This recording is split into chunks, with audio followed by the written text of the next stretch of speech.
Almost 800 years ago, a military genius came out of Mongolia to conquer half a world. He was the son of Yesugai, leader of a small nomad tribe.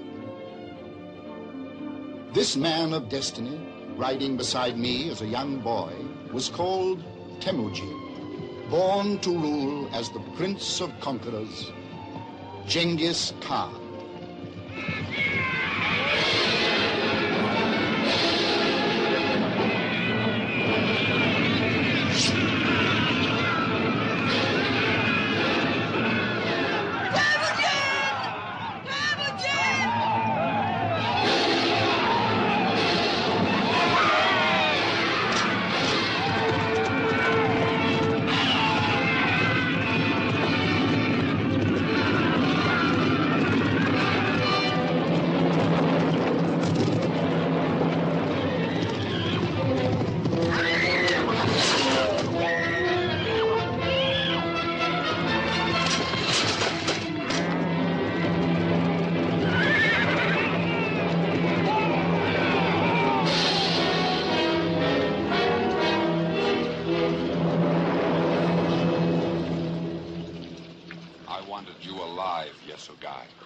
I wanted the chieftains of the other tribes to learn how Jamuga of the Merkits punishes those who trespass on his grazing lands.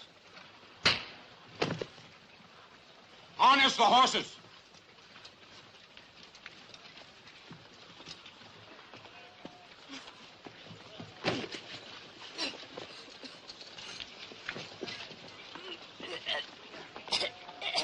Stay your hand! Hear my words, Lord Jamuga.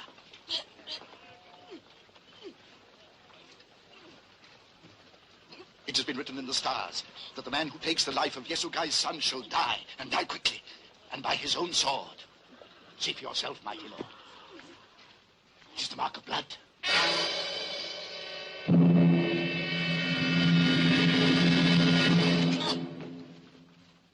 What is he called? Temujin. Man of iron. Then I shall spare him, so that he may witness the death I give his father now.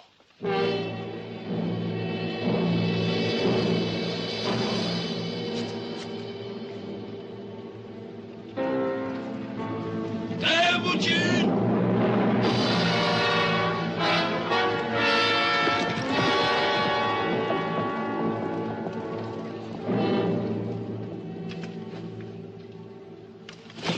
From this day on, you will wear a collar. I will have a chain made to put around your neck.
Come away from him, sister. What harm has the young man done that he should have to wear a chang? You've heard Jamuga's orders, so leave him. Besides, his father was an enemy of our tribe also. Now come away!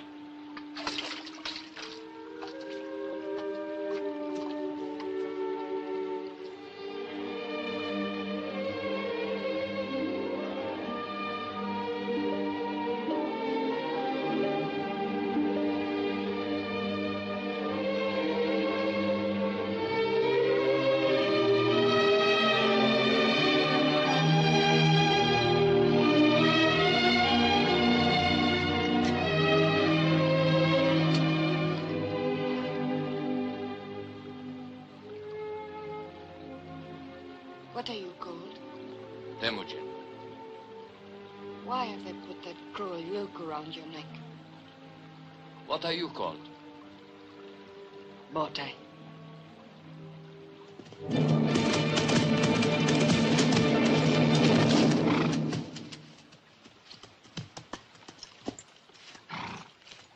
You will return to the camp, Princess. Go with your brothers. I take no orders from you, Jamuga. As you say, Botai. Not yet.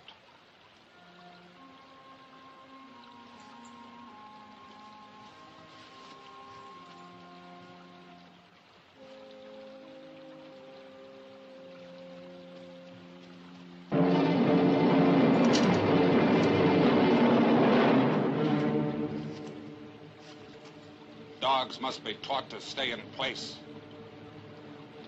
Then go.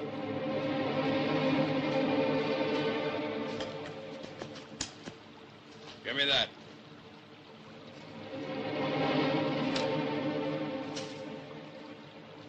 Now then, man of iron. Down. Down. Down. Down.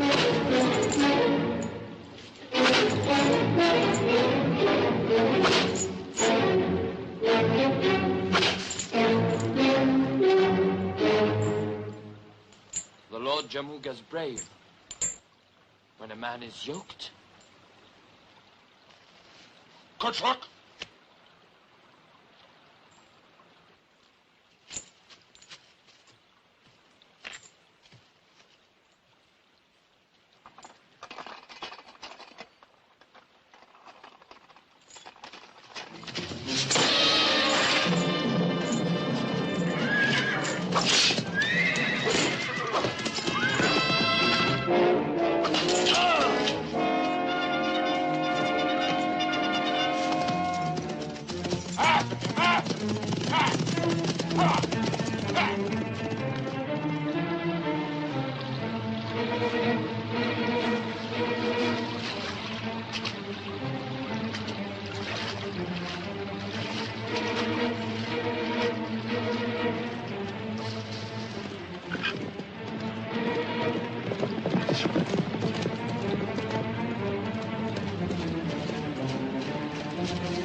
Father King.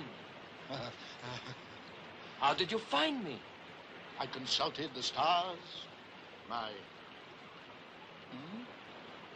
Besides, Sengal showed me. Sengal?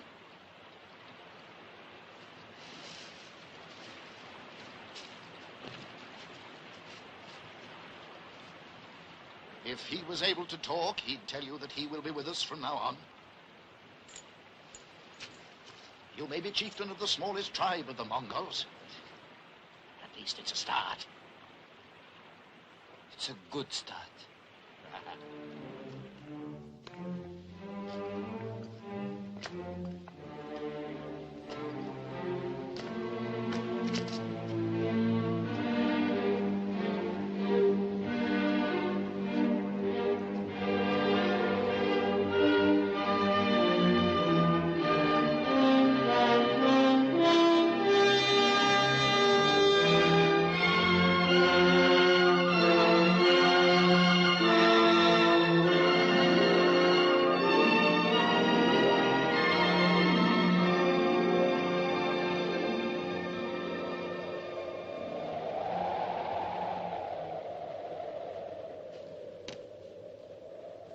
This could house an army.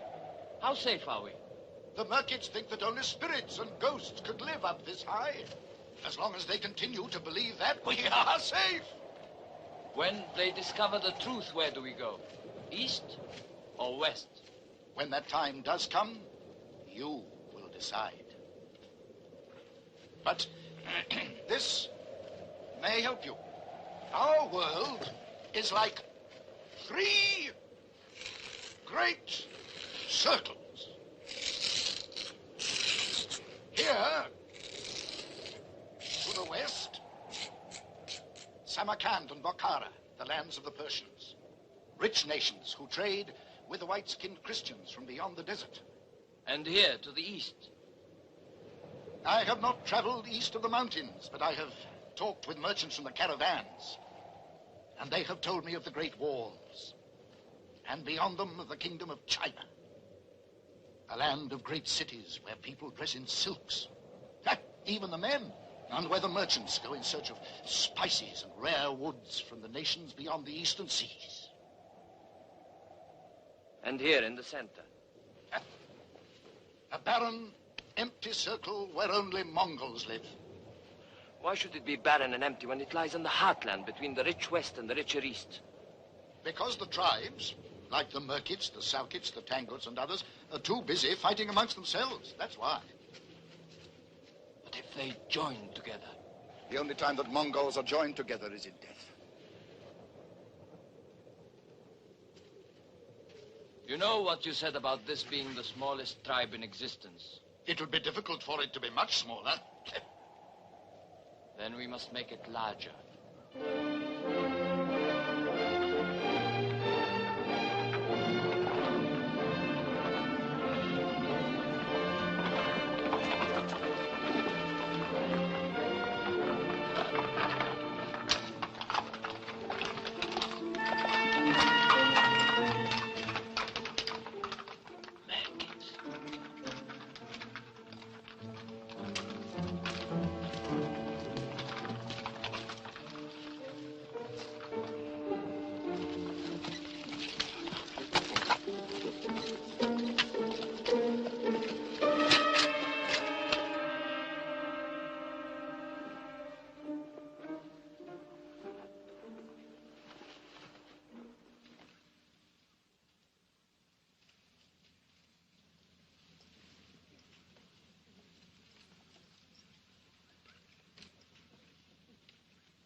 try by you.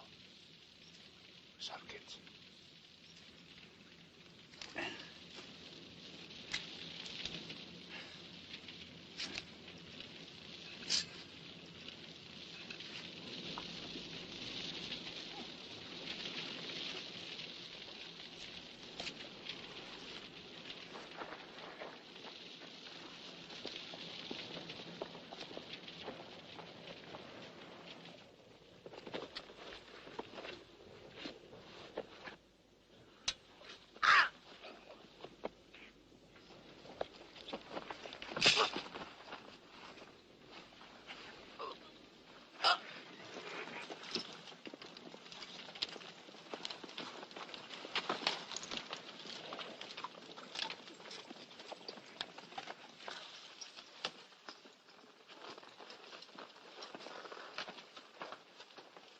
Now shall we see if the spirits of the wind are for us or against us.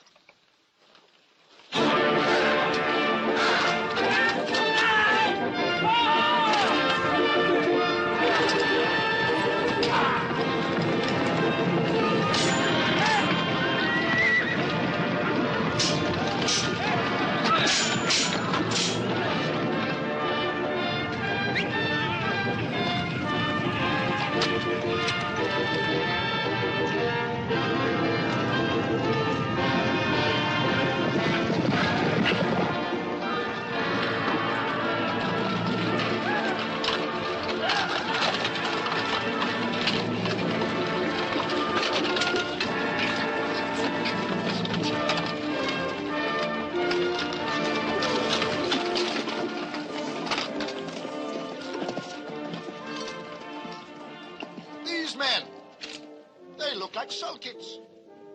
Perhaps because they are Sulkits. Sulkits? Riding with you? Yes. Sulkits and the Yesugai together.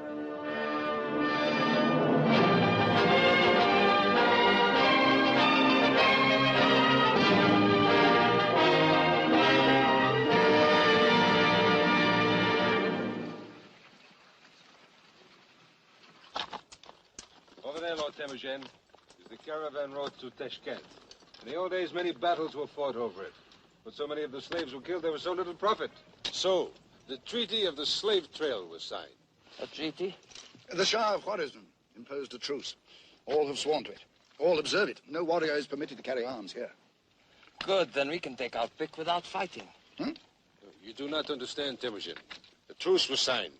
I did not sign it. The slaves did not sign it. But... Will there be women among the slaves? Yes, Lord. Good. My men have horses and weapons, but no women. How long do you think they will stay without women? How long will you?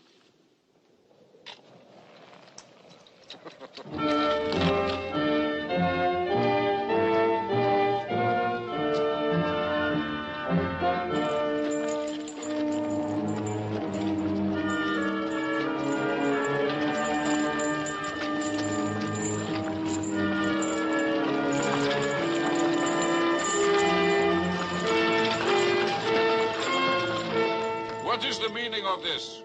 The slave caravan is under the protection of the Shah of Khwarazm himself. Convey the thanks of Lord Temujin to the Shah. Temujin? Temujin!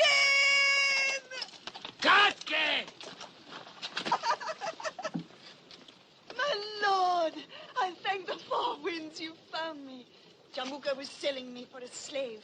Somehow I don't see you as a slave. In any case, you're free now. You're all free. Free! I said you are all free, my sisters. To continue with this caravan, or to ride with my men back to our camp. You give them a choice? Women? Sengal, strike the fetters off these slaves. This truce has lasted 100 years, barbarian. The Shah will have your head spiked on the city walls. Once you're dead, do you really think it matters?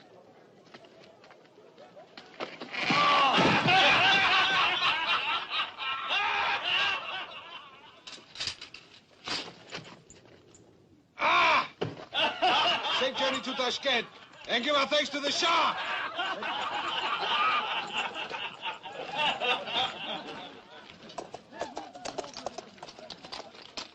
miracle. A miracle. Oh, thank you. But if you want to prove your gratitude, give me this woman, huh? But she's my wife. Oh, take another. Go on, take another woman. I give you a horse. Huh? Oh, I give you 2 horses. No, friend Chan. No woman will be taken against her will. But, Lord, that's what women are for. And besides, the best have already been taken. A wise man does not judge a horse by its saddle markings. Come, I will choose for you. Come. Hey, do you want a husband, Katke? That?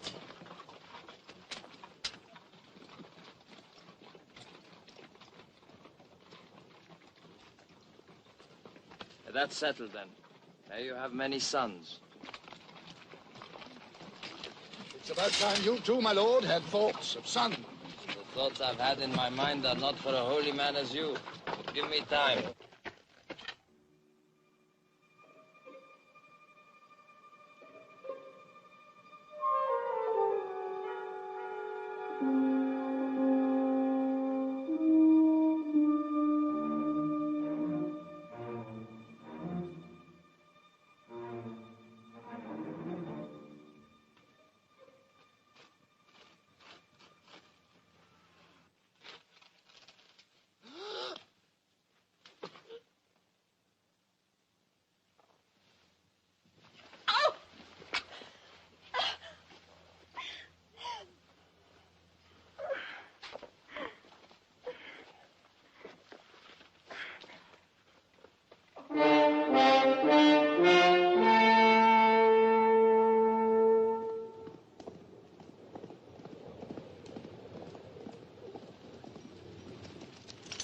Take this and be careful.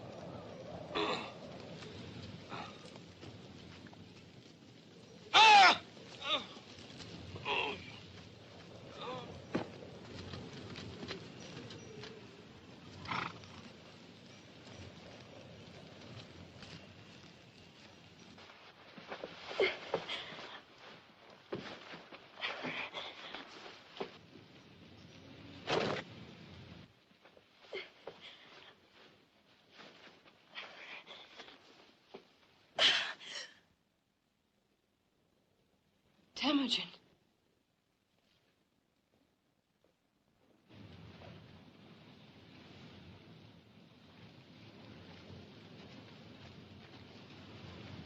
Katki, bring food and clothes to the princess. Prepare another tent for me while I wash. Wash?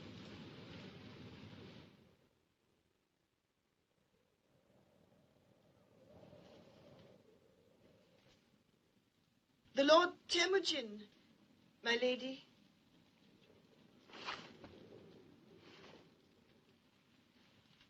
Stay, woman. I did not tell you to go. That was stupid of you. You do not seem like a stupid woman. I am not a stupid woman. And what did I do that you thought stupid? You gave an order that was bound to be overruled. The master who feeds his dog does not expect him to answer to the whistle of any stranger. I might have thought it of you. You treat those who serve you as dogs. Not Katke. She brought me up as a child.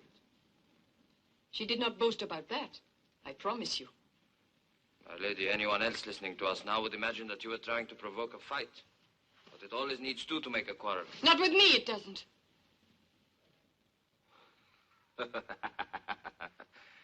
I like a horse with spirit. Horses, dogs, animals, all you ever think of. Can see that was a stupid question. But if it please you, now that you are here, say what it is you came to say. I have said what I came to say, but for this. Deep in my heart, if I search for the truth, I must also say that what drove me most to do what I did was the thought of the rage and anger I have brought to Jamuga. To steal in the night the woman he had chosen to marry.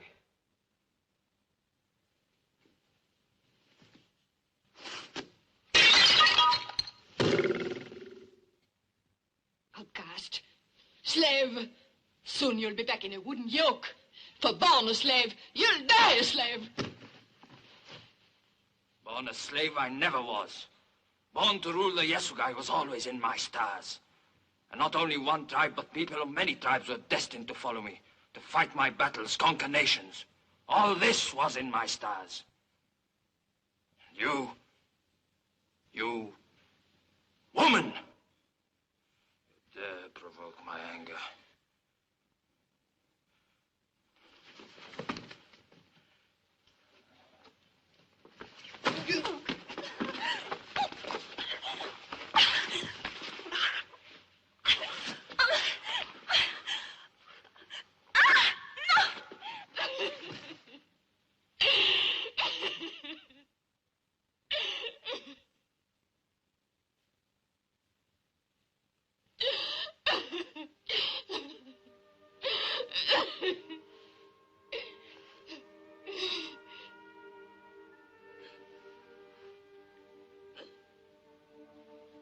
Hand is the first thing one gives to another.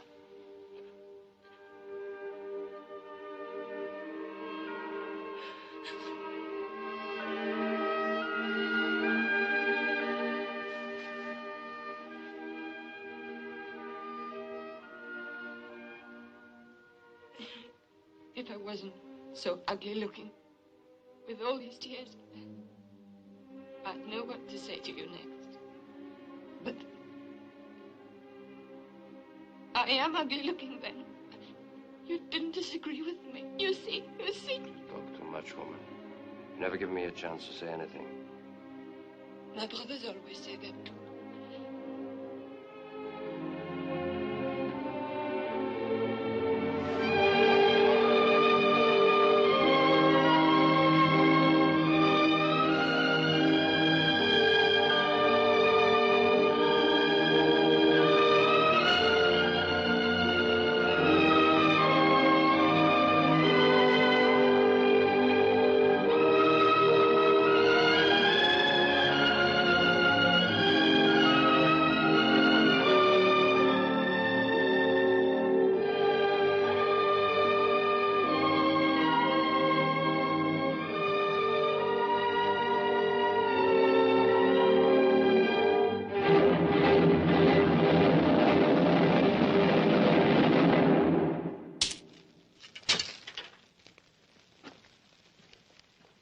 His camp must be near. He knows our every movement. But we know nothing of his. His men appear from nowhere and they disappear like ghosts. Ghosts who will bleed like any ordinary man when they feel their headman's axe. As some of you may do, if you don't bring her back, and soon. To have her stolen out of my own camp. And from under the noses of all of you. From under the noses of her brothers.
This is my eldest brother, Sobadai, and Jabai, and Kasa. My lord Temujin, my lord, and my husband. No one followed you? We saw nothing but the stars, heard nothing but the rush of the waterfall. Despite the poetry, I'm glad to see you back. And you, my friend, you are welcome. And grateful, Lord. Ready to serve you, Lord. Subadar, you have nothing to say? Only this. The holy man. He lies.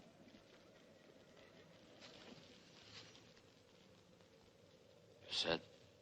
I saw something as we climbed the mountainside. A glow against the sky. Your fires are banked too high.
Dean, prepare to move out. Leave all the carts but one. Move on to the east road beyond Jamuga's camp and wait there.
See to her.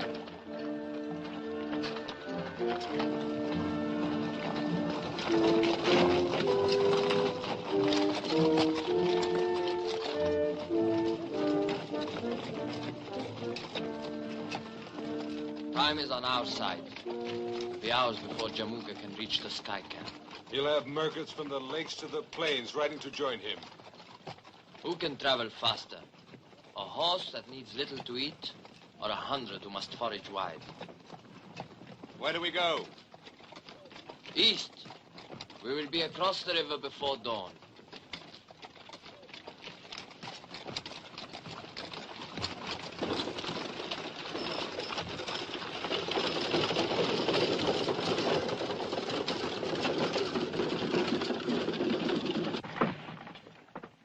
Lord, there is man's work outside.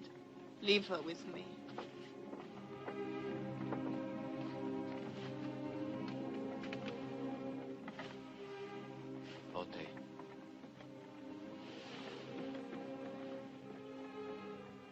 I have shamed you before all men.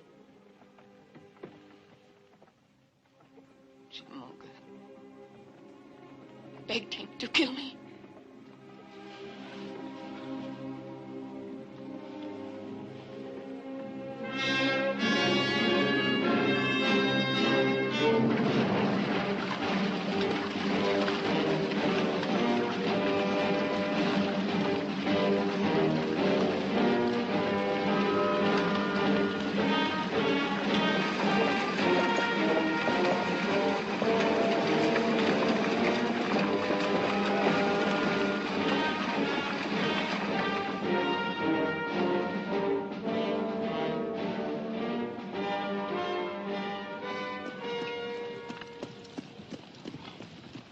When do we rest, Lord?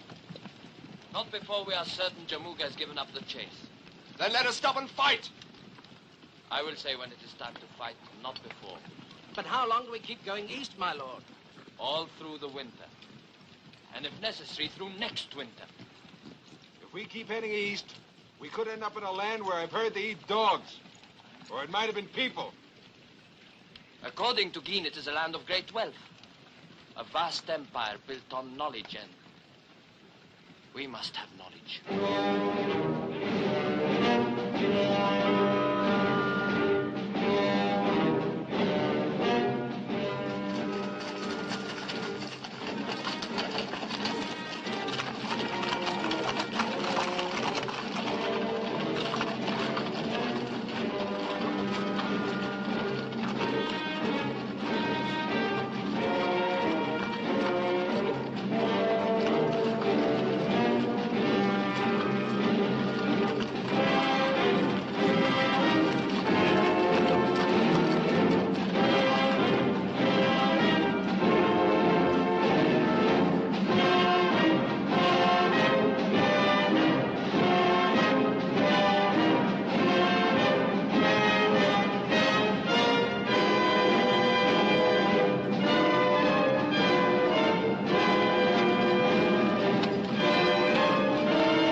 Greetings, friends.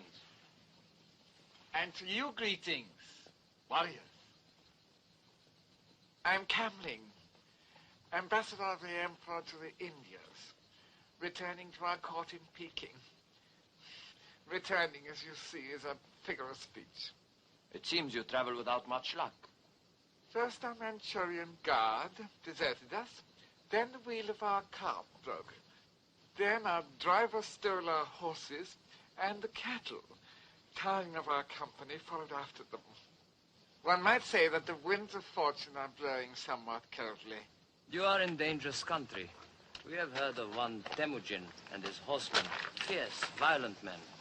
We have no fear for our lives. We bear letters from our emperor. It will be far more profitable to hold us to ransom than to murder us. Why talk of ransom and murder? Sengal!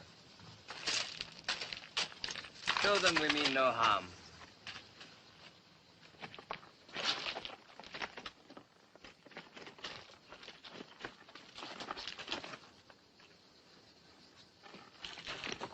Up!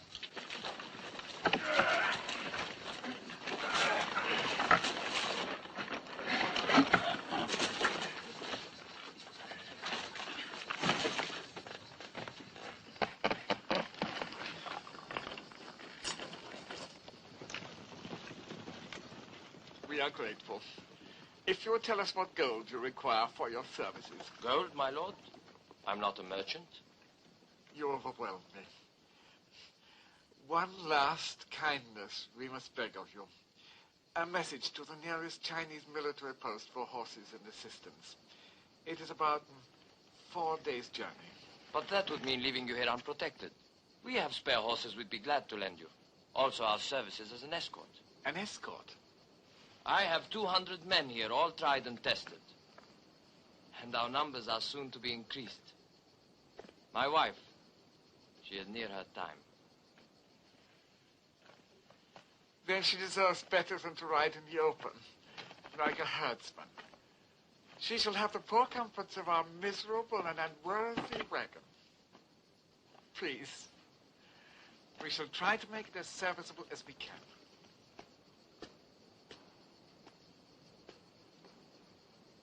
Now, this Temujin you spoke of. Have no fear. This is the one column he'll never attack. I have his word for it.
Boy? A son.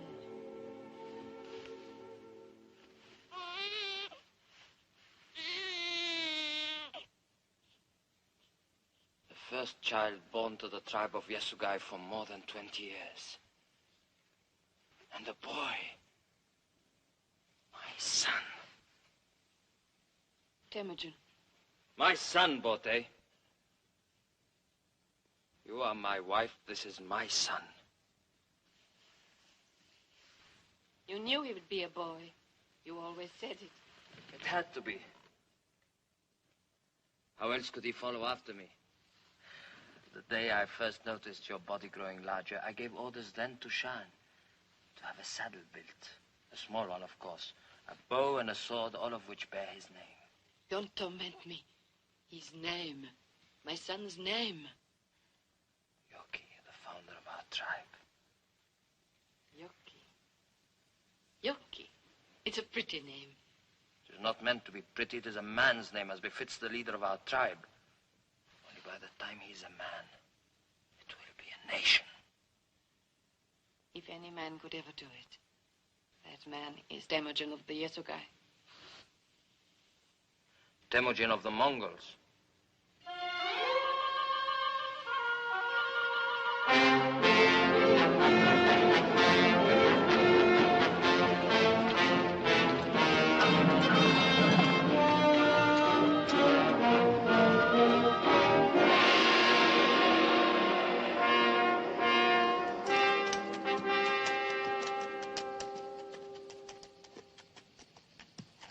Men who could build this should rule the world.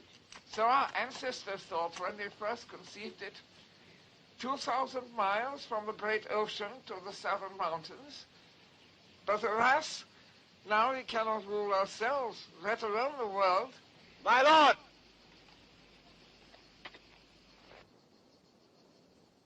Dear friends, soldiers of the Emperor,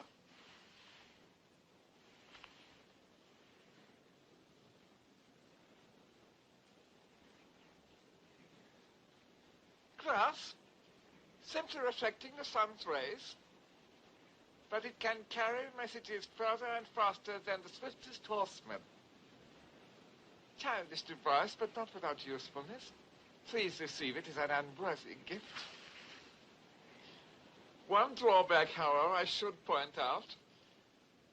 For reasons which will soon become apparent, it's best not to let such device fall into the hands of a woman.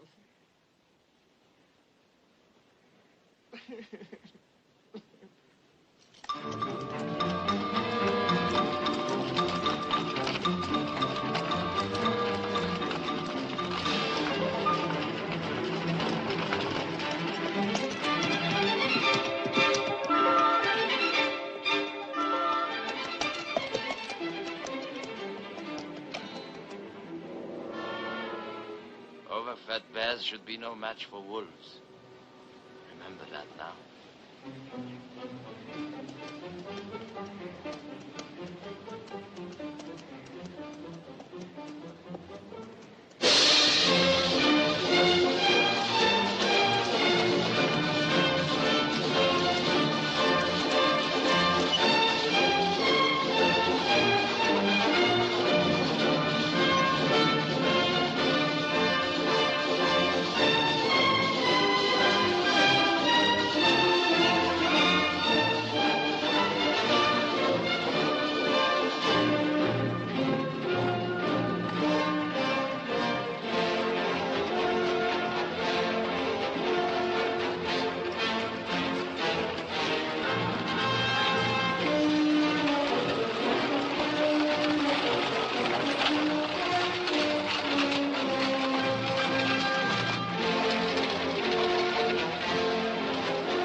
I should ask for an audience with the Emperor. I'm sure it will be arranged.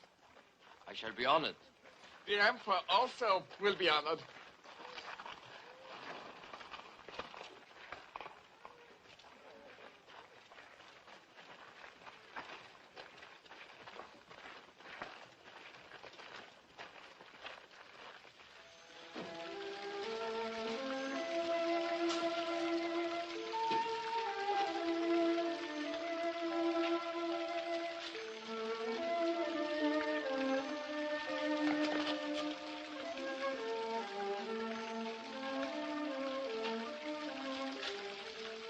I'm telling you. They're going to boil us alive and then eat us.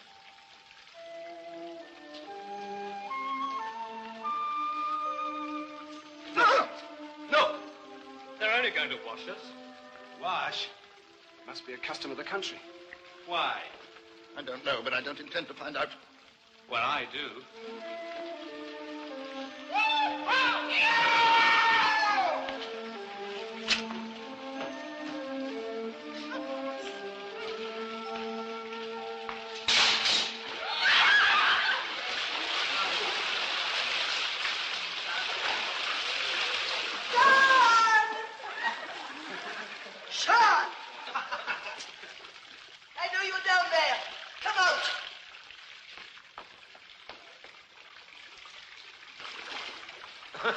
I'm only being washed.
Our ambassador has told us how much he owes to your skill, bravery, and courtesy.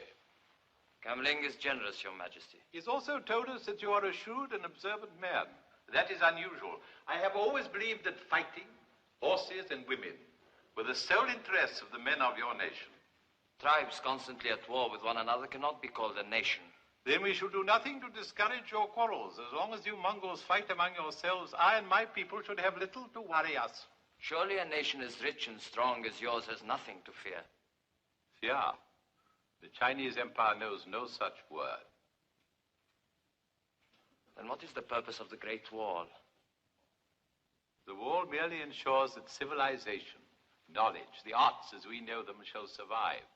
It is there to keep what we have to ourselves, to keep people in. To keep me? I find you profoundly entertaining. You make such direct and positive statements. You and your strong, wild men arrive in my city like a rush of wind, a fresh sort of wind. We pray to the wind. Charming. To the four winds. Better and better. We have a game of chance in which the four winds are of paramount importance. Listen to them. Did you ever hear anything more delicate or exquisite than their sweet, sad song? Poetry itself could not be more profound. Do you write poetry, Temujin? I do not. I have never yet found the time. Then I shall instruct you. I myself am a poet. That is why you were sent here. And this is where you must stay, my friend. There is destiny in your coming here, believe me. When you speak of destiny, this is something I must believe.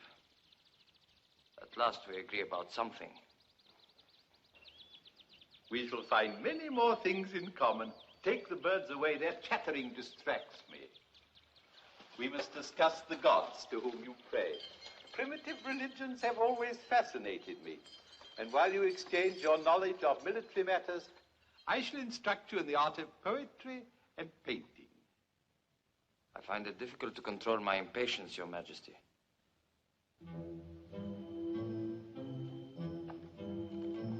Take it. It grows heavy. The one in white. Have her raise her head. Tonight I am in the summer palace. Have her brought to me at midnight.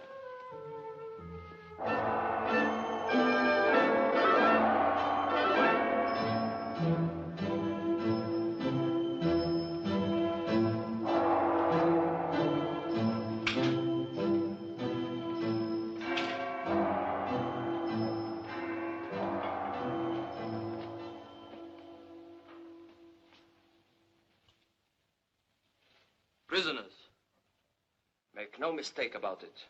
We're prisoners. In an ivory cage, of course. We should never have headed for the east. What else did the Emperor say, Temujin? It's what he didn't say. That there are over 2,000 men on the walls of Pekin and that our horses have been taken. Just what do you think we should have done, Subudai? You're always so quick with advice.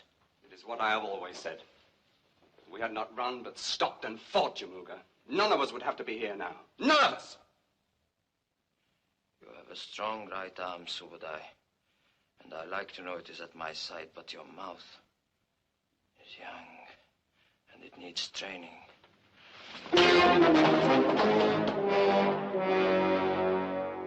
With enough training, my brother, you may yet become my strong right arm, for I have need of another.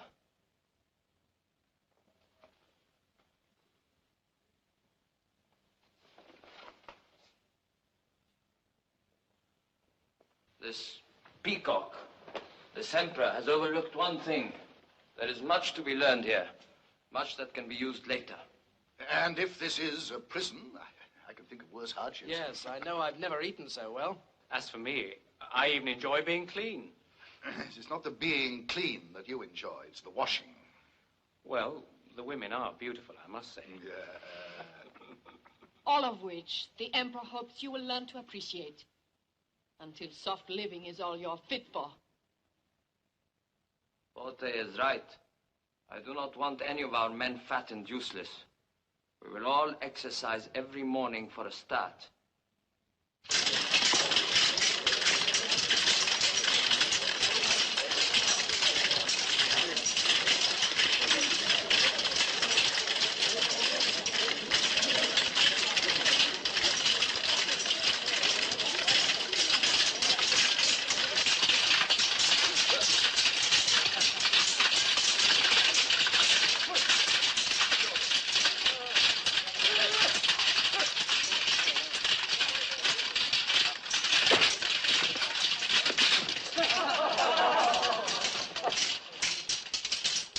Mongol never leaves his blade.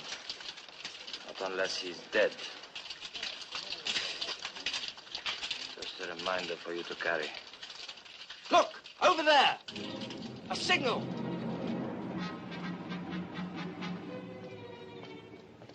What are they saying? I'm not certain, but it must be urgent.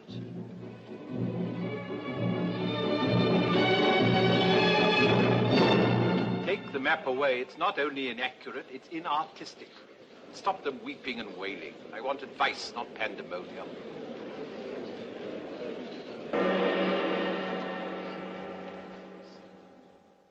The situation occasions alarm. It does not merit hysteria. A ragged army of a few thousand Manchurians have captured the city of Hope, that is all. Until we also consider that 6,000 Imperial cavalry were routed and put to flight. But that is nothing new. No doubt in our lifetime it will happen again. Prince Temujin, you and your kinsman seem amused at the news of our disaster. Not at the news, Your Majesty, only at the way you receive it. A few thousand Manchurians are of little account, admittedly. But their example might be serious. Others might also realize that the Great Wall means nothing. I wish to speak to my friend Prince Temujin alone.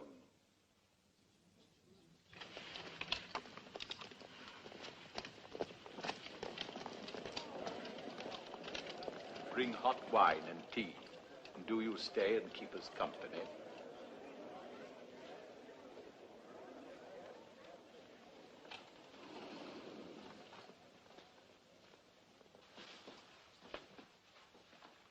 This is how I relax in moments of disaster and anguish. I find painting has a soothing and calming property. I see that you paint very well. You are no beginner. He is hinting that we are accustomed to disaster. I fear we've underrated our friend. He has an unexpected gift of subtlety. The shamsu is a rice wine of great delicacy. May I offer you some? For me, the tea. For me, the wine. I was not suspicious of it, Majesty, but I have forbidden it to my men to drink, as you probably have heard. I have heard. And if my curiosity does not greatly offend, why? Because I wanted my men to be ready for a day such as this. Ah. Please to continue. I am listening. These Just that the fate of an emperor is of small importance compared to a poem by So Ling or a painting by my distinguished ancestor, Mao Kung. You were saying? You would save much time if you let me say something. That means you have something to offer? What? These Manchurian invaders, you would like them destroyed as soon as possible. Unfortunately, my army has melted away. I will raise you another one. Mongols? How much? You mean money? What else do soldiers fight for? Large chest of gold for each of my 3 brothers-in-law, so that I can send them out to recruit only the best men.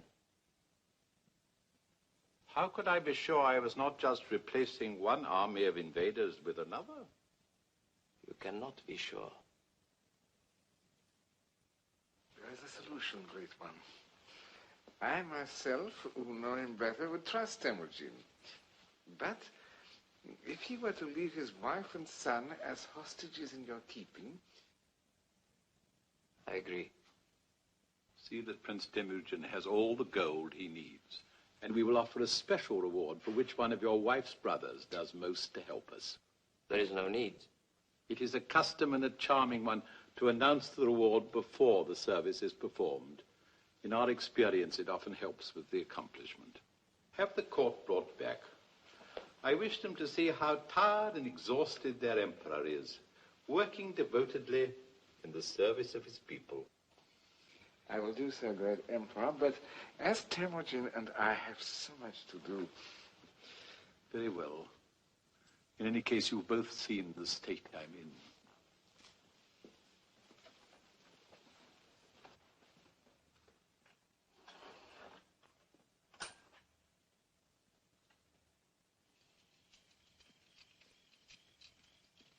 Where's he taking us? The horses are ready. Why can't we be on our way? Because the Emperor wants you to take a memory with you, a vision that will bring you back all the sooner.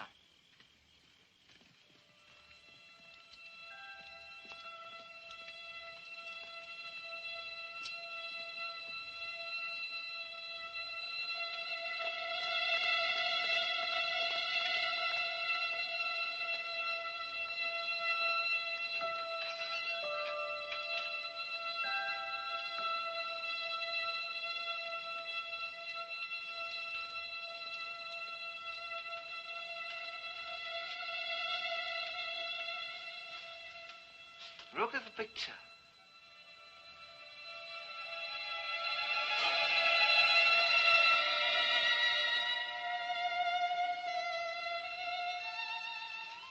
The Princess Chin Yu, Emperor's youngest daughter. Whichever one of you returns with the best company of horsemen, you shall have one. Is there any reason we can't start now?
would I.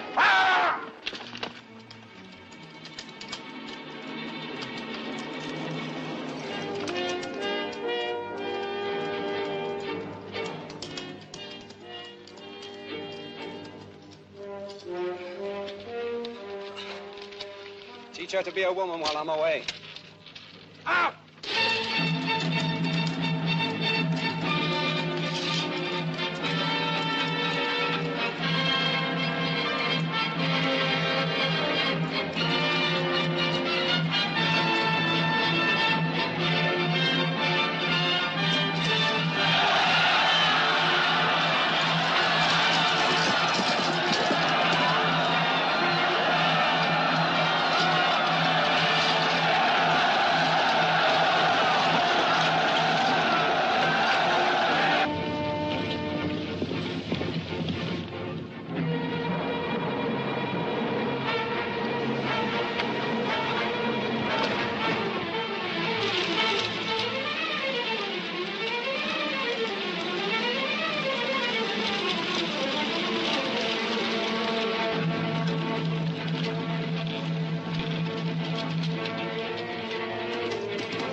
They're less than an hour back.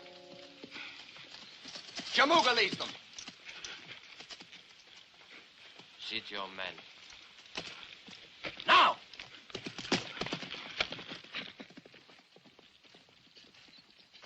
Your troops will lead the attack. Up through there. It is only fitting. We have the honor. You will not attack with any great success. You will then fall back. Retreat?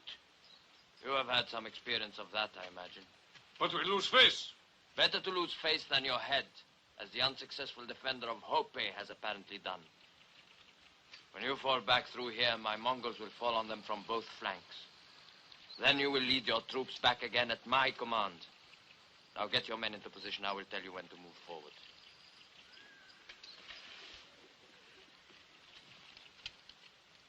Jamuga.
Death would be too easy.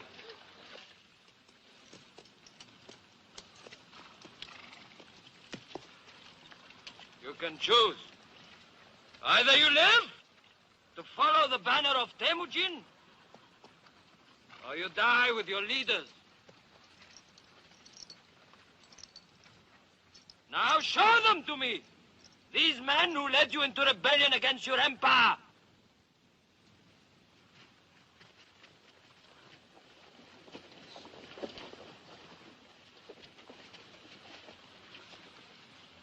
Subadar.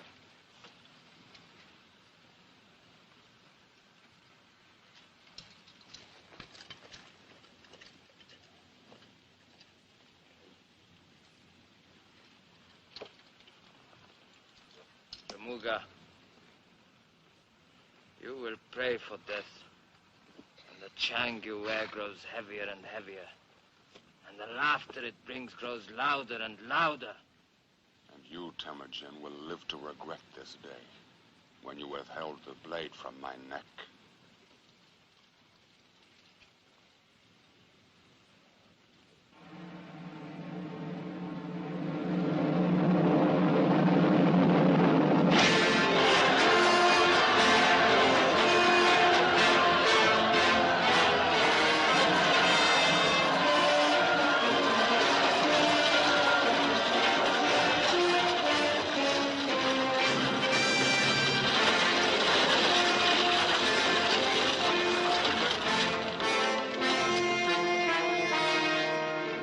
Barbarian of all barbarians, the Mongol who led the Manchurians.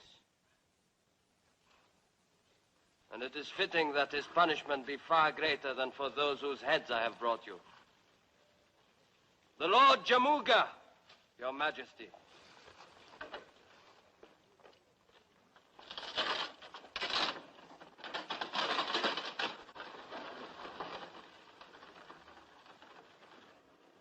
In celebration of the Lord Temujin's great victories over the Manchurian rebel invaders, it is our will that from this day on, he will be called the Prince of Conquerors, the Genghis Khan.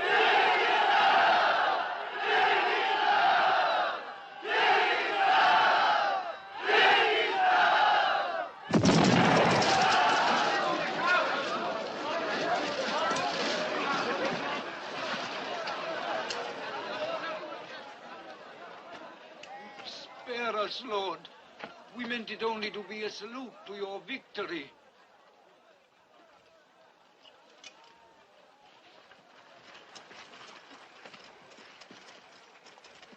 How did the thunder crash at your command?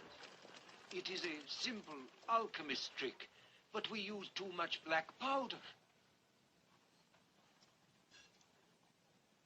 Black powder?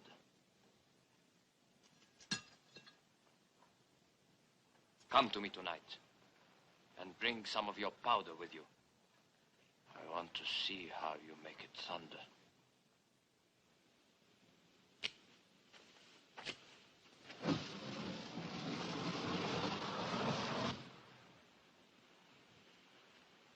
They make lightning this time, but no thunder.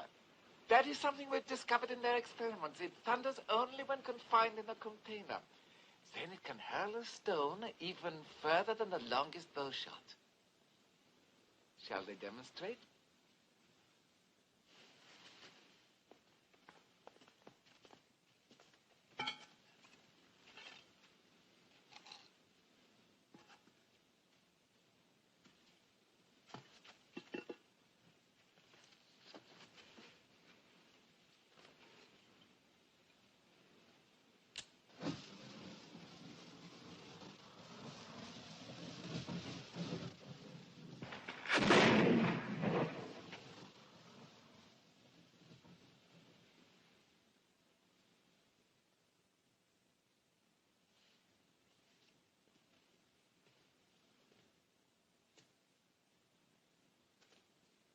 So far, you have used this only to make noises of welcome?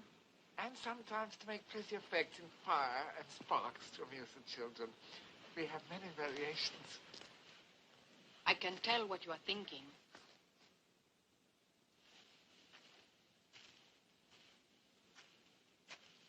It is your duty, both as a holy man and as a man of wisdom, to profit from all this knowledge.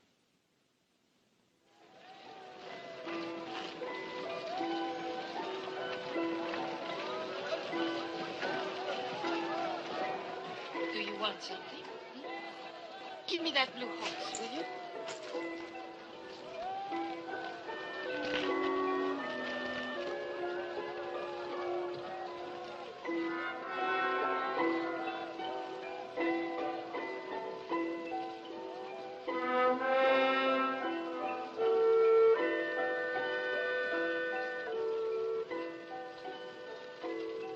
Come, come.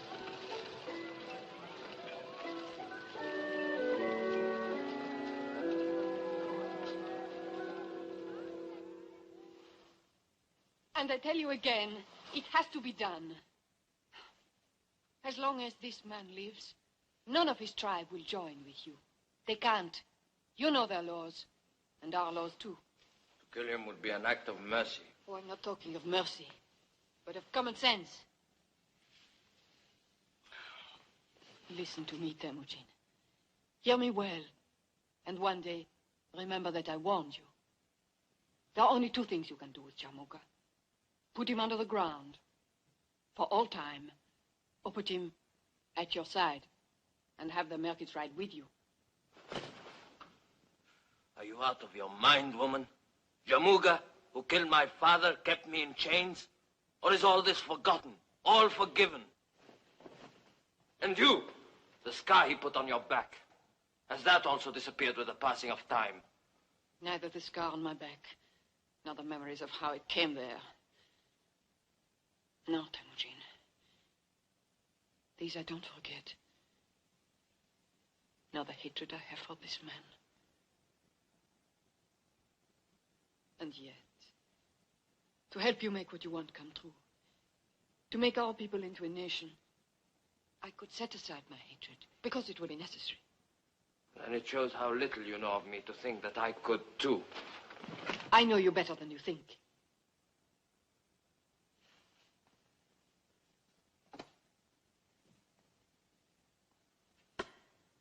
Break it across your knee, Temujin.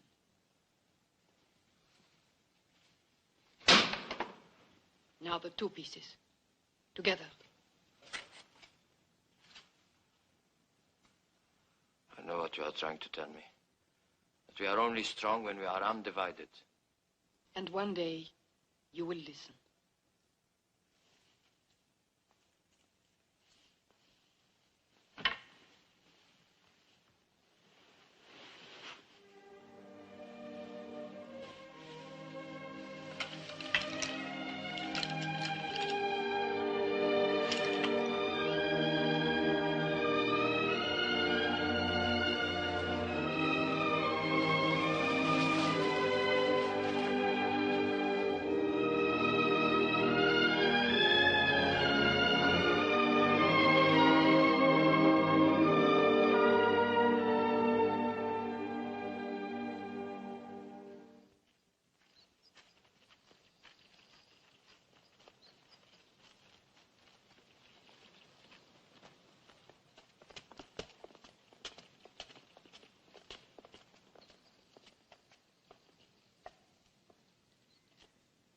Leave us.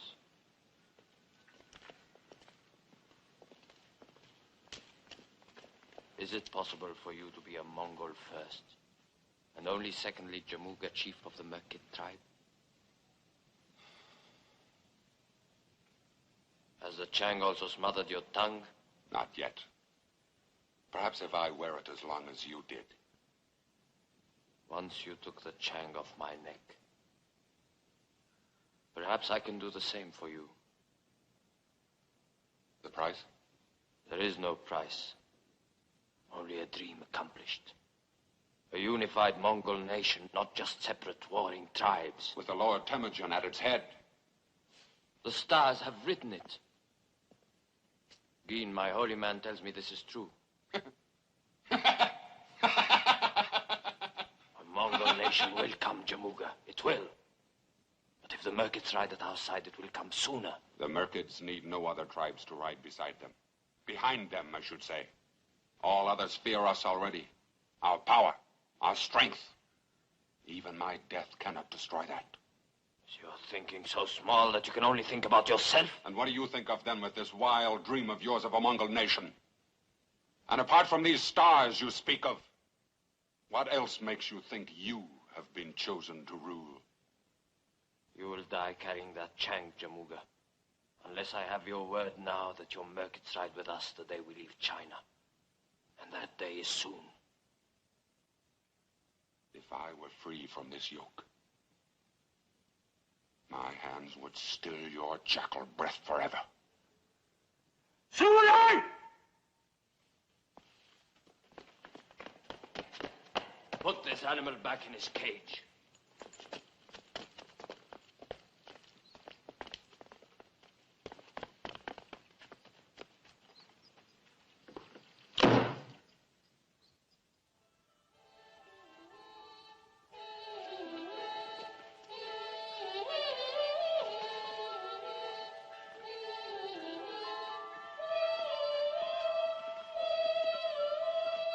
Your Majesty. Trembling, have you no heart to interrupt these exquisite little songbirds?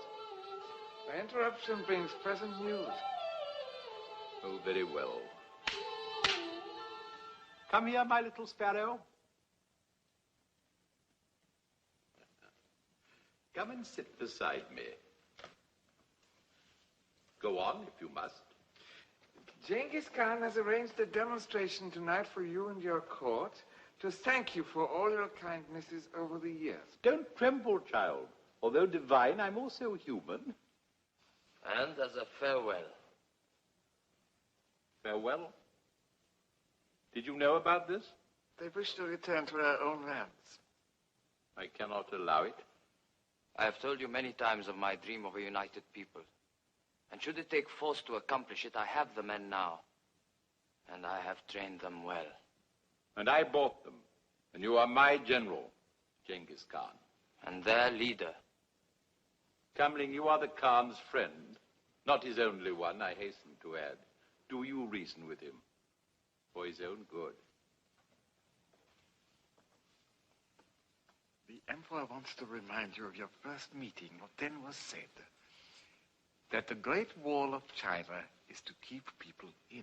And that there are 3,000 armed men on the Peking walls. And that we are still prisoners. Prisoners? Friends? And what sort of talk is this among friends? I want no more of it. I've had a terrible day. Headaches, all this caterwauling. Get away, you unmusical little brutes. All of you. And now this talk of leaving me. You've cut me to the heart. That was not my intention, I assure you. I knew you would do nothing to hurt me. But my demonstration? There's no reason to abandon it. We have another saying, another way of suggesting you make the best of things. It's very apt. Better to light one candle than to curse the darkness. As you say, very apt.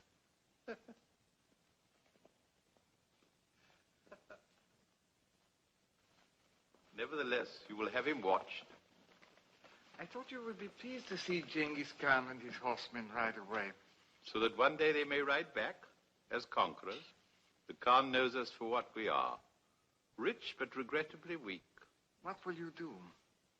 The barbarian Temujin brought back from the Manchurian battle. Jamuga. Jamuga. Have him brought to me. In secret.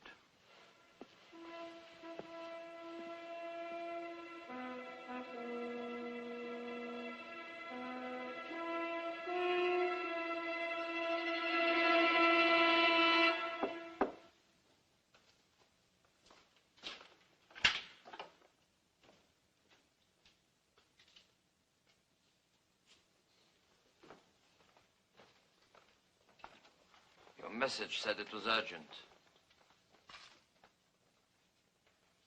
We have no secrets. Least of all from her. This is most difficult for me, my lord. My royalties must not be misunderstood, but they are for my country, for China, not for any individual, no matter how important or mighty he may be. I would say these are the sentiments of an honorable man. The Emperor worries. He fears your leaving.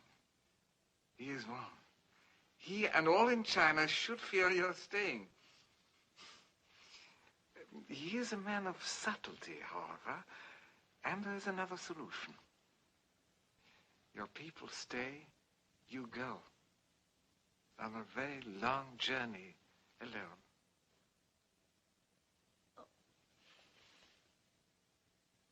You express yourself beautifully. But who is to stab me in my back? The Emperor also understands what would happen to our people if one of them should strike you down. And so...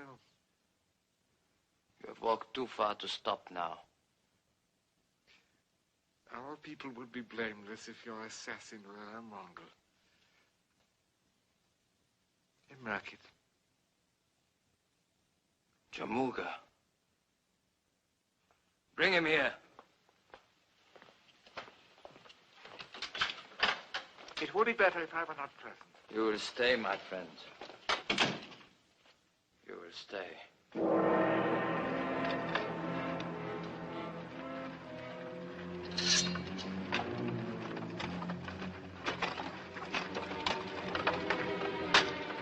You'd like this key, eh, Jamuga? Why not? With the Chang off, you might have had a chance to save your right arm. Assassin! Cut him down.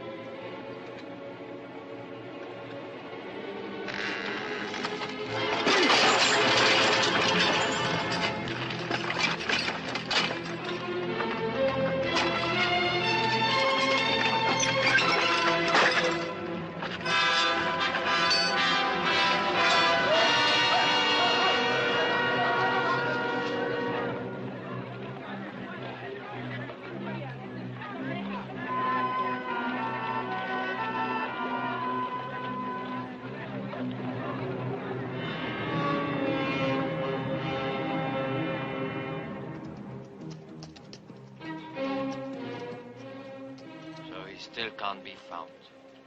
The one man who can gather all the Merkits against us. The one man! Call off your men. Get them ready for tonight's celebrations. With Jamuga still at large? He will do nothing now. His own escape is more important to him than my life. And no more failures this time, Subudai. Our plan for tonight must meet with success. I'm sorry you will miss tonight's celebrations. Perhaps you can see some of the fireworks from here.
Amazing, the ingenuity of the human mind. The Chinese mind, of course.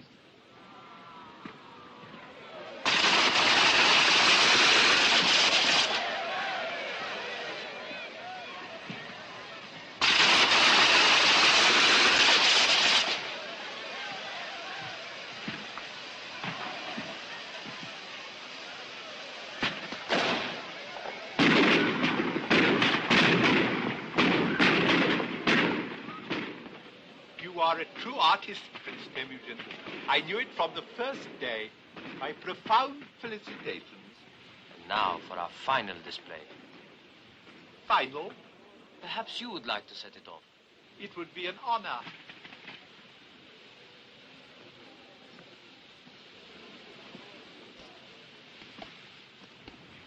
This last one will be very special. You have saved the best for the last. A wise move, a touch of true delicacy.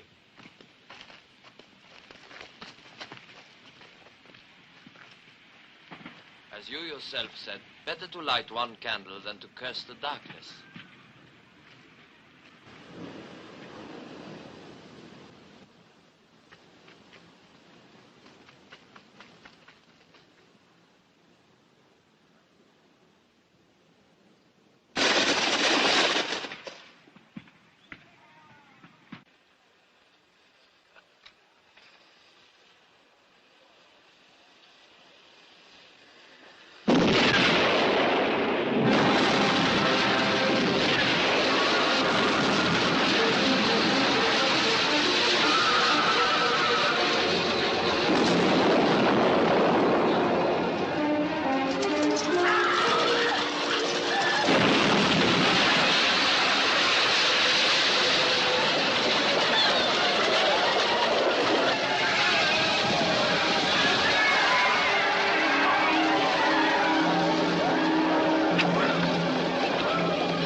This will be our camp.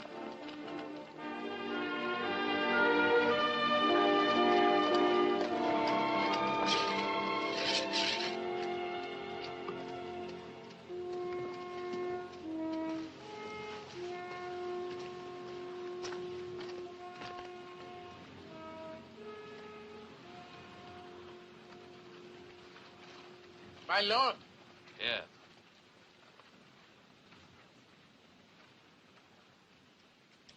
How long do you intend to hold me prisoner? Not prisoner. As your late emperor said to me while plotting my murder, you are here as a friend. In that case, I can only ask that my death be a swift one. We will not speak of dying, friend. Only a fool destroys a wise man. You will sit at my right hand and you will counsel me. And I will listen to your words. And if your words be wise, they will make me wise too. I will accept this honorable appointment because I'm happy to serve a lord whose star grows brighter while the sun of China fades. In addition, I suspect I will find the work more agreeable than death. My first advice is to strike swiftly, to take what is left of China before someone else can do so. Word of this success will bring other tribes to you in increasing numbers. In the meantime, we shall move westward. With China safely in the hands of Jebai, Subudai will move north into Russia, while Kasa drives south to bring India to her knees. Samarkand and Bukhara will fall easily to us, and Persia will be ours for the taking. And the Mongols shall rule from the heartland, from the very center of the world. And Jamuga? The Merkits will still have their chance to join us. Mongol must not fight Mongol again. Your ambition destroys your honor. Is the man who raped our sister to go unanswered? Is the father of his firstborn son to go unpunished? Yuki is my son.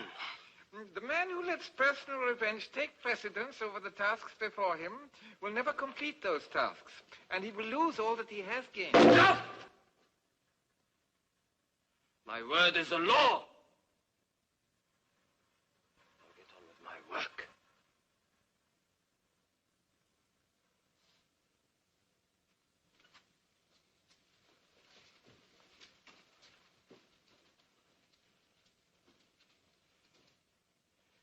Subudai is a small man. They're all small men. Why are there no men of stature? No men of imagination? It is not easy to match the true conqueror. Perhaps once in many centuries does the world produce a man with the power and the will equal to his vision and destiny. Perhaps Temujin. Genghis Khan is such a man. This was not said in flattery, my lord, I promise you.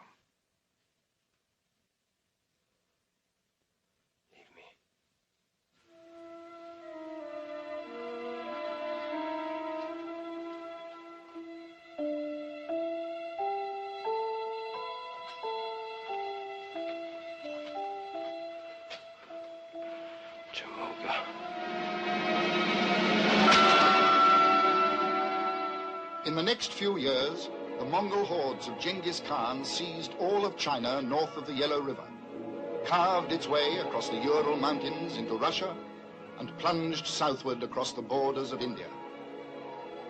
Having conquered almost all of Asia, Temujin turned his armies towards Samarkand and Bokhara. And when they were his, the great Persian Empire of Khwarezm lay before him, ready for his sword.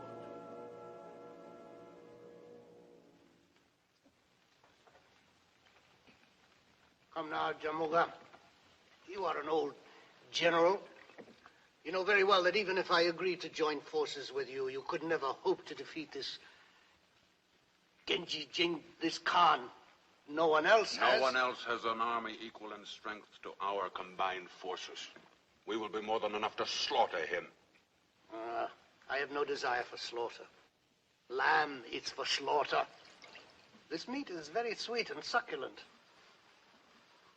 No, I hear more and more men flock to his banner every day.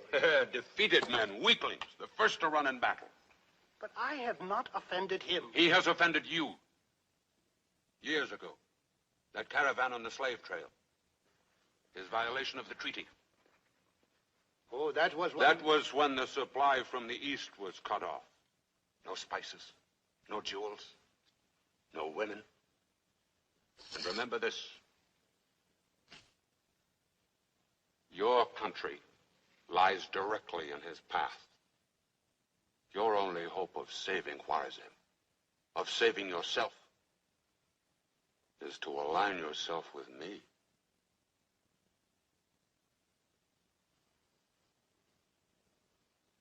There is only one way to stop this violator of treaties.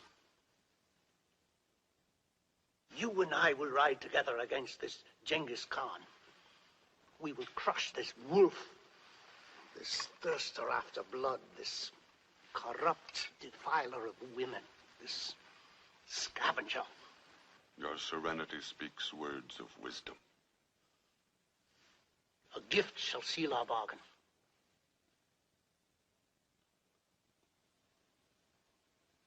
One of my daughters? Two? And my gift to you will be the head of this Genghis Khan.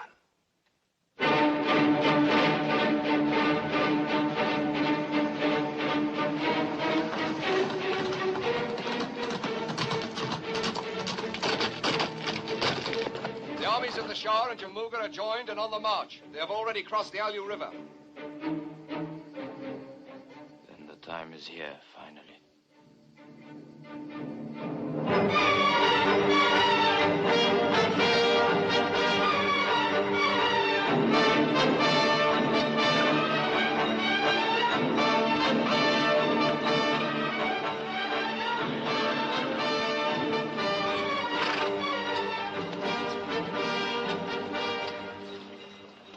You are quite certain? There can be no mistake. There's no mistake. The last word placed him 5 days away. We will have the high ground. He will have to come to us.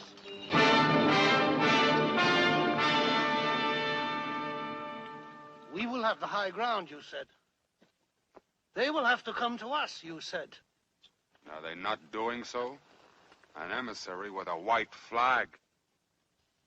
Well, somehow I do not feel they've come to surrender. Not with Genghis Khan holding the high ground, but with our troops outnumbered. Are you suggesting that we surrender, then? I'm suggesting nothing. I'm only regretting the fact that I allowed myself to be dragged into this foolish and obviously risky adventure. To conquer, one has to take risks. At my age, I do not need to take risks. If I survive this day, it will have taught me a lesson. That a man can be too clever. Your words mean more than they say. I had hoped to see Mongol kill Mongol, and so wipe themselves out, and rid Khwarezm from all danger. Instead of which? I find myself on an uncomfortable horse, in a drafty place, and in a very dangerous situation. Well, perhaps this emissary brings good news. I bear greetings from the Genghis Khan to the Lord Jamuga. Greetings. And I thank you deeply for observing my flag of truce. The Lord Genghis Khan would wish to talk with the Lord Jamuga. Talk? What would we have to talk about? I'm only the humble emissary sent to arrange a meeting. There will be no meeting, no talk. Does the Lord Jamuga fear the spoken word? Tell this jackal you obey. My talking is done with a lance or a sword. I repeat, does the Lord Jamuga fear the spoken word? And these spoken words are to take place in the center of his camp? The Genghis Khan will ride forward with an escort of 6, then finally alone. The same privilege is yours. Can he be trusted? The word of the Lord Genghis Khan can always be trusted. I trust him enough to remain here as hostage until you return. Then let it be so.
It is only fitting that you have come back to your own land to die.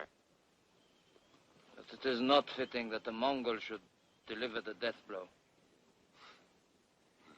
You still sing the same song, Temujin. Many voices carry it now. Not the Merkits, outcast, I asked for this meeting in the hope that Mongol would not shed Mongol blood. Also that you might still join with me to spread the name of the Mongol nation. The Meccats are warriors, not a group of women to become part of a herd. We say and do as we want, and we take what we need from anybody. I promise you this, Jamuga. The Merkits will ride as part of the Mongol nation, or their land will be razed to the ground. Raised so that not even a lame horse would stumble walking across it.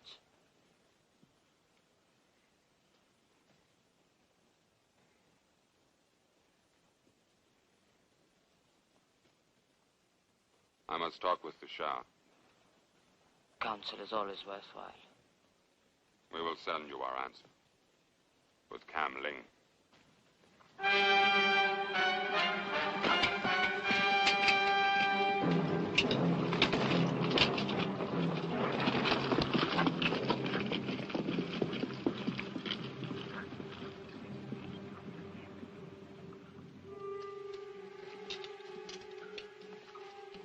And the men grow impatient, my lord. Better that than the spilling of Mongol blood.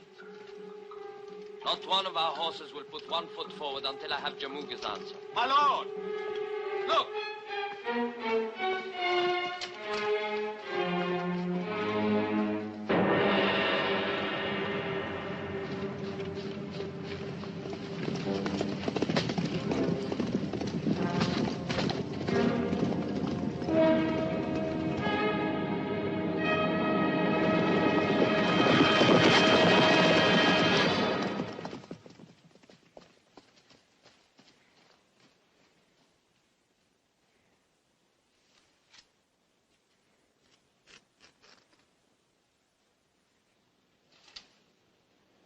Kamling.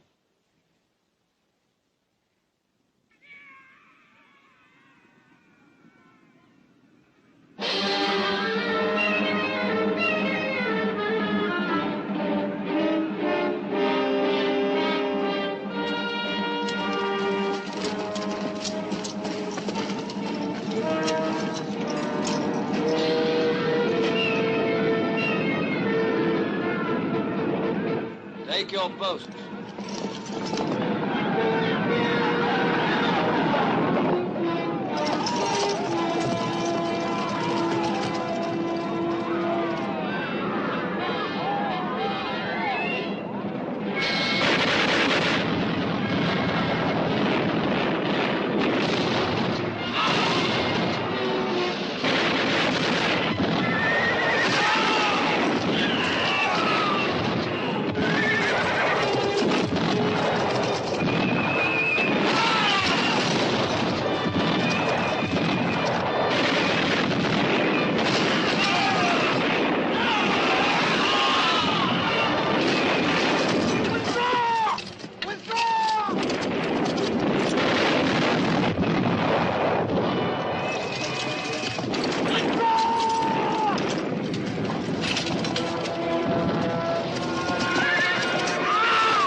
them back! Get them back! I have no desire for slaughter. Retreat!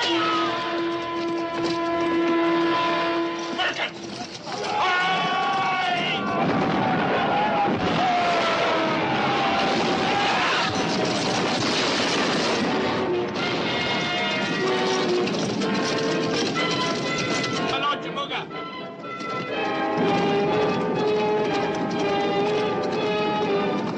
Take the left flank! With me!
dust, outcast! Singal! Stay where you are. Enough, Jamuga. Let there be peace. With you? Never! And there will be no chang this time either, Jackal. If you have the courage to stand up alone to me, Jamuga, the man who slaughtered your tribe, the father of your first son, is this the man you would follow? Is this the leader who would unite the nation of the Mongols? You have passed your own sentence.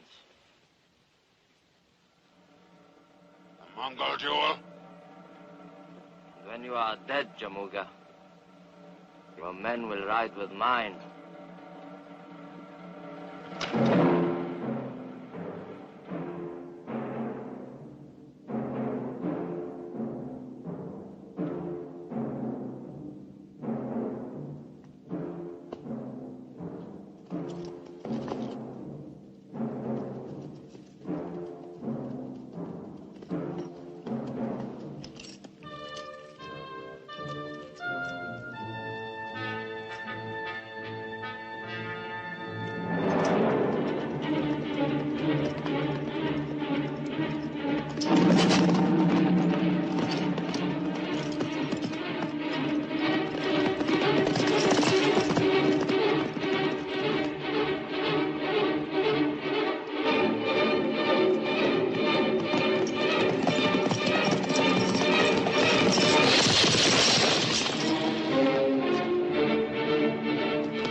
Untie any prisoners.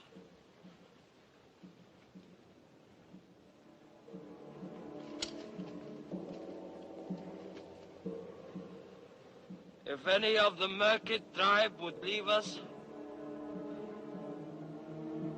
let them go now.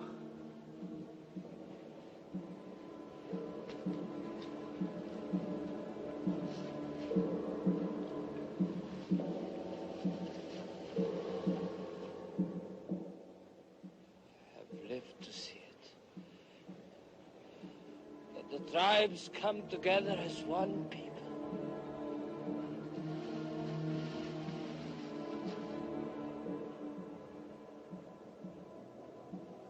It is my sons who will make our nation great. Show my people their leaders.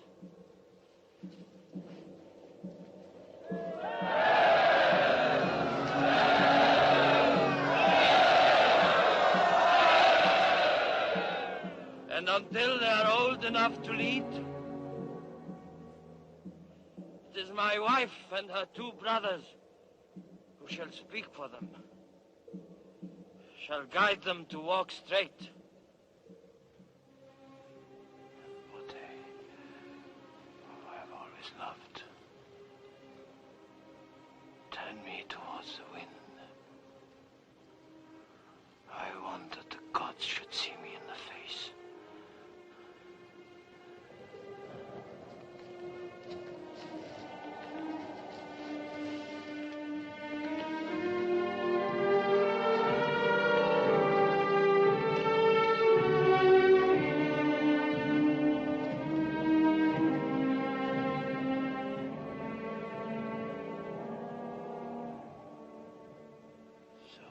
Tears, but not one tear from you.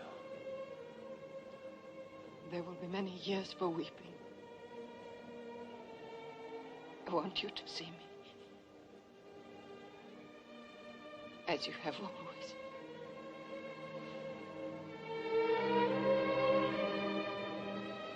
Always your hand to help me. As you said, it's always the first thing you hold out to another. First. And strangely, at this time, that it should also be.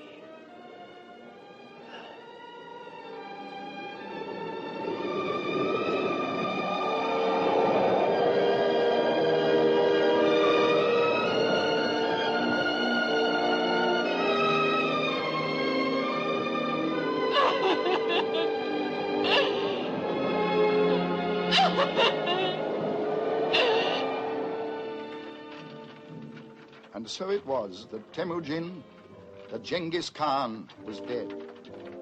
But not the tide he set in motion. His dream conquered even after death.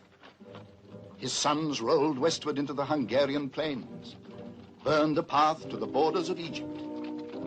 One grandson founded the Mughal dynasty of India, while another was the great Kublai Khan, Emperor of China. And when the conquest was finished, half the population of the world was contained in the Mongol Empire. The empire born in the imagination of the Prince of Conquerors, Genghis Khan.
Mighty are the conquerors who have swept through history, but no Napoleon or Caesar more mighty than the prince of conquerors, Genghis Khan.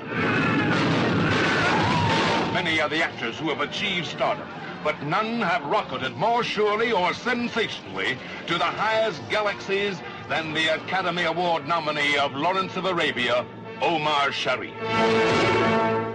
Outcast. Slave.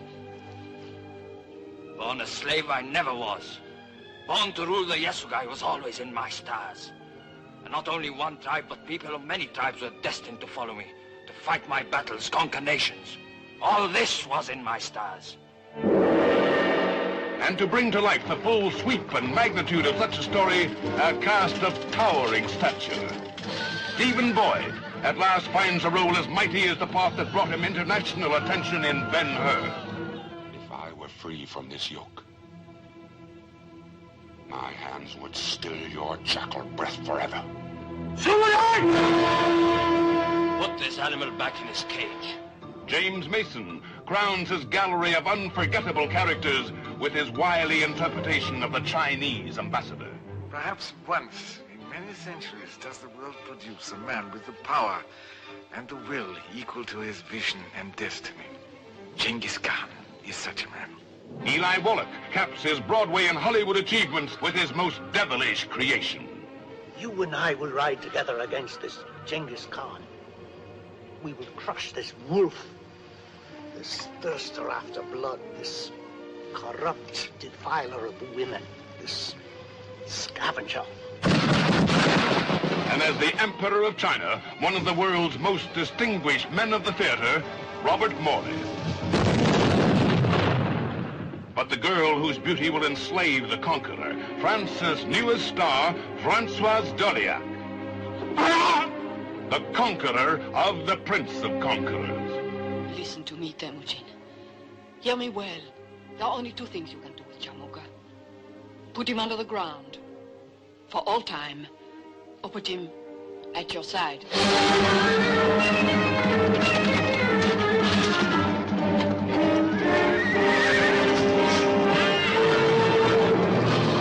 Where the story was set, so went the cameras. The Great Wall of China. The splendor of an emperor's palace. Here indeed are scenes of unequaled beauty and spectacle unparalleled in any motion picture.